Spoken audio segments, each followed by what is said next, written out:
El colmo de la traición. Washington, como siempre, no solo dejó a Zelensky al descubierto, sino que lo empujó hacia el abismo. Como si se tratara de una broma cruel, la Casa Blanca decidió filtrar los planes secretos de Ucrania para presionar a Rusia, revelando que el presidente ucraniano había pedido misiles Tomahawk como último recurso para forzar la paz. Zelensky, entre reclamos de traición y de falta de confidencialidad entre aliados, se quedó sin armas y sin cartas en la mesa. Por más que intentó mantener la cabeza en alto, la realidad lo golpeó. Estaba solo, sin el apoyo que soñó, mientras Rusia, con una paciencia imperturbable y una fuerza de intimidación intacta, reafirma su poder al ver la descoordinación de sus enemigos. Los detalles, a continuación. ¿Quieres saber cómo se puede fundar la patria grande? Mira el final del video. Lo dejaron al descubierto. No lo veían venir. Cuando el presidente de Ucrania, Volodymyr Zelensky, supo de la filtración, la cólera brotó de sus ojos como el relámpago que se oculta tras una tormenta. Era su plan de la victoria, un proyecto que había mantenido en las sombras y en el que soñaba obligar a Rusia a negociar la paz en términos ventajosos para Ucrania.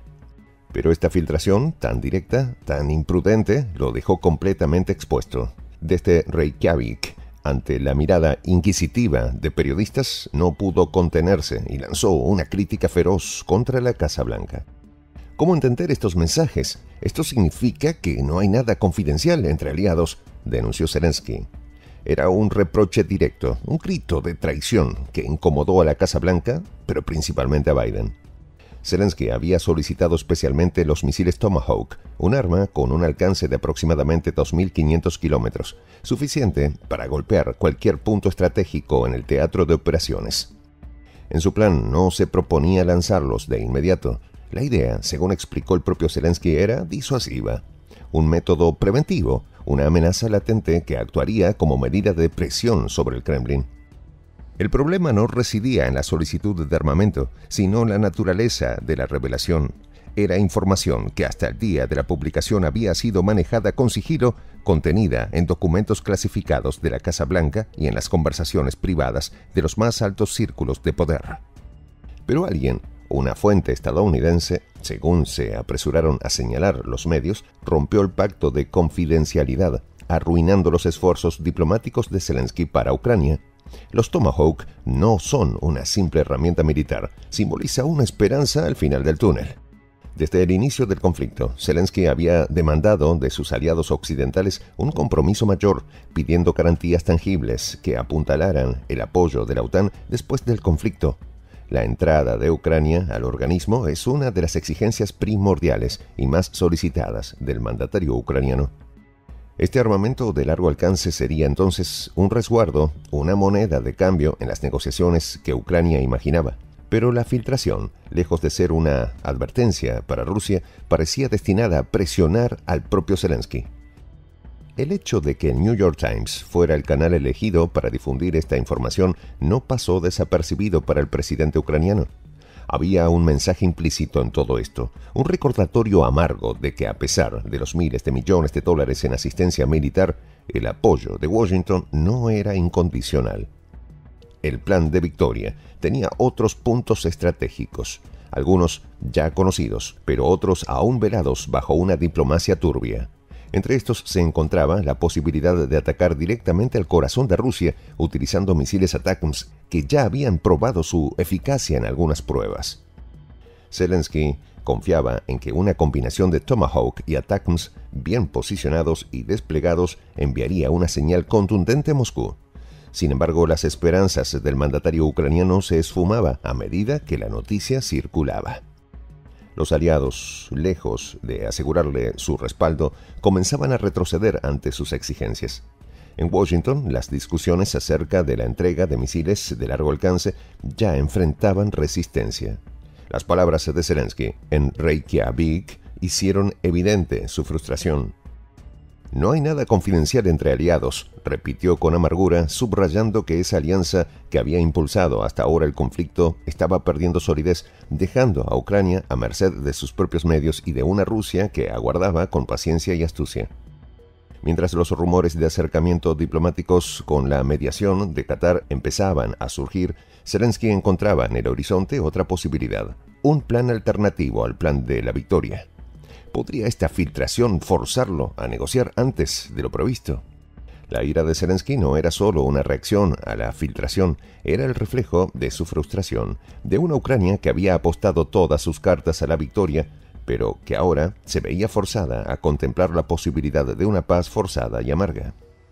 Mientras tanto, en Rusia, la filtración de la solicitud de los misiles Tomahawk fue recibida con interés, casi con ironía. Desde el Kremlin se percibía como una señal de que Estados Unidos y sus aliados occidentales podían estar dispuestos a sacrificar a Ucrania manteniéndola como un frente de contención, pero sin comprometerse a fondo. La divulgación del plan de la victoria resultaba, paradójicamente, en un momento de triunfo diplomático para Moscú.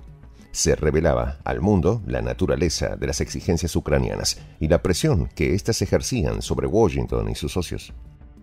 Estados Unidos, aunque entregó armas a Ucrania desde el inicio del conflicto, siempre mostró cautela en los límites del apoyo militar. El envío de sistemas de defensa antiaérea como los Patriots y los sistemas de artillería avanzados no significaba una implicación directa. Estos sistemas, aunque avanzados, estaban lejos de ser una garantía de victoria, y los Tomahawk, considerados desde hace tiempo como una joya de la corona del arsenal estadounidense, no era un recurso que la Casa Blanca estuviera dispuesta a entregar sin reservas. Los misiles Tomahawk, equipados con sistemas de navegación por satélite, tienen la capacidad de volar a baja altura, sorteando los radares enemigos y cambiar el rumbo en tiempo real para evitar ser interceptados. En el contexto del conflicto ucraniano, estos misiles habrían significado una amenaza inminente para Rusia, pues podrían impactar directamente en infraestructuras críticas dentro del propio territorio ruso, incluyendo posibles instalaciones militares en Moscú o San Petersburgo. Zelensky parecía haber calculado que la amenaza de los Tomahawk, unida a la presencia de los ATACMS, pero esta esperanza se desmoronaba con la revelación pública del plan, y su frustración se volvía evidente. Ahora las promesas eran solo humo, y el silencio de Washington lo enfrentaba a una amarga verdad. La confrontación era solo suya. Con el paso de los días, la presión en Kiev crece, y el gobierno ucraniano comienza a entender que su plan de victoria podría no contar con el respaldo absoluto que imaginaban. El flujo de armas continúa, pero los condicionamientos se vuelven más evidentes. Zelensky ahora percibe las sombras de una traición que lo empujaba a reconsiderar sus opciones. En esta comunidad nos juntamos para, por ejemplo, conversar, interactuar, tener puntos de idea distintos, pero, por ejemplo, también tenemos un club de lectura donde leemos fragmentos de libros que consideramos que son importantes para crecer intelectualmente. También, por ejemplo, hacemos algo como lo que hace nuestro amigo el jefazo ahí en Bolivia. Les cuento la experiencia que me parece fascinante. Él tiene un restaurante ahí en Bolivia. Y en ese restaurante, ahí viene lo que tiene, un televisor.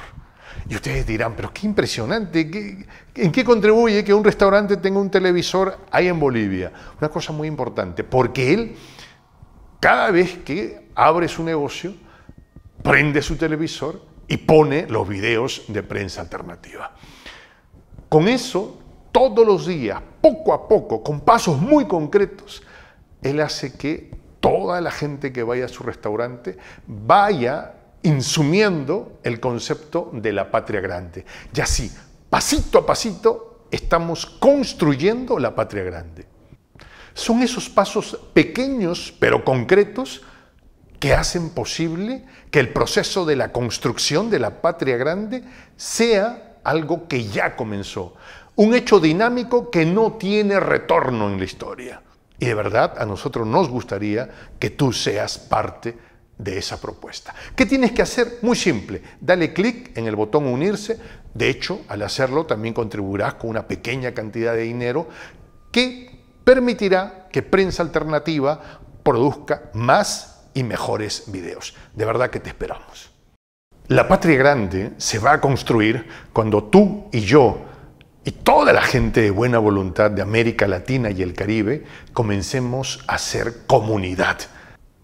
¿Cómo lo logramos? Interconectándonos todas las personas de buena voluntad que vivimos en América Latina y el Caribe. Y tienes una oportunidad de hacerlo, uniéndote a nuestra comunidad. Puedes hacerlo haciendo clic en el botón unirse que está en la parte de abajo. Soy el J, Juan José del Castillo, director del canal Prensa Alternativa. Si quieres ser parte de la comunidad de la Patria Grande, suscríbete a nuestro canal. Si es que quieres que te lleguen las notificaciones cada vez que subimos un video, activa la campanita. Si quieres apoyar a nuestro canal económicamente, puedes hacerlo a través de PayPal. El enlace está en la descripción del video. A nombre del equipo de Prensa Alternativa, me despido con esta expresión en el quechua milenario, Tupananchis Kama, cuya traducción es hasta volvernos a encontrar.